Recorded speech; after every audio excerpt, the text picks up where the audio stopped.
Paano kumuha ng international driving permit?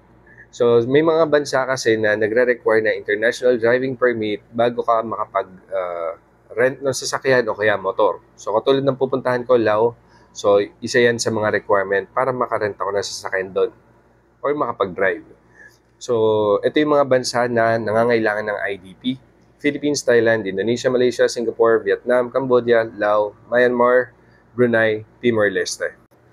May additional note lang ako pagdating sa Philippines kasi dun sa unang photo lumabas na nagre-require ng Saudi driver's license plus IDP. Pero actually hindi naman. Since bilang OFW, 2 months lang naman tayo nagbabakasyon sa Pinas, so below siya sa 90 days and pasok tayo dito sa rule number 1. Ang pangalawa naman is dapat ang international driver's license is translated in English. Pag tinignan natin yung Saudi driver's license natin is meron naman siyang English side, so valid naman yun. Which is pasok siya dito sa pangalawang requirement. So, umpisa na natin kung paano kumuha ng international driving permit.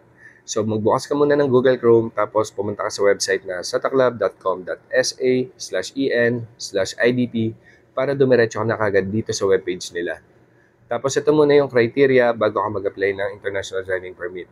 So, dapat yung Saudi driver's license mo is at least 1 year minimum ang validity. Tapos hindi expired ang ikama at wala kang pending na traffic violation. Kung meron kang kung meron ka man traffic violation, bayaran mo muna sa gamit yung bank account mo bago ka mag-apply dito. Ito naman yung mga documents na required. Puro mga digital copies lang or soft copy. So yung passport copy, Saudi driving license copy, at saka personal photo. Pagdating sa personal photo, ako kasi may nakatabi akong digital photo ko na hindi naman ganyan yung size pero high quality. So yun yung in-upload ko and gumana naman. Tapos, itap na natin yung apply online.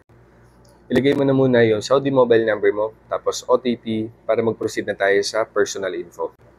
So, una muna is yung personal information tab. So, kompletuhin mo lang yan, yung family name, given name, place of birth, date of birth, nationality mo, email address mo, ikama number mo, Saudi mobile number mo, at saka address mo dito sa Saudi. Pagdating sa address, mas maganda, nagre-refer ka dun sa Saudi national address mo para wala kang maging problema. Tapos, driving license number. Issue, anong klase ng license meron ka. Yun sa akin kasi, private car B. Tapos, expiration date ng Saudi driver's license mo. Then, itap mo na yung proceed to attachment. Tapos, itap mo yung add files. I-attach mo ngayon yung personal photo, passport copy, at saka driver's license mo. So, gawin mo lang yan. So, accordingly, i-attach mo kung ano yung para sa kanya, kung personal photo, passport copy, at saka yung driver's license copy. Pag okay na yung tatlo na yan, itap mo na yung proceed to shipping. Tapos, pipili ka na lang dito kung paano mo i-receive yung international driving permit. Yung una is collect from nearby branch. Yun sa akin kasi yun yung pinili ko. So, kinuha ko siya sa SAMSA. Kung local delivery, so ilagay mo yung home address mo dahil magiging home delivery to. International delivery is kunyari kung nasa ibang bansa ka tapos nag-apply ka ng international driving permit na to. Dito sa international driving permit, may kailangan tayong bayaran na 207 reals. So ilagay na natin yung card details ng ipambabayad natin. Pwede yung Saudi ATM card or Philippine ATM card basta may Visa or Mastercard logo.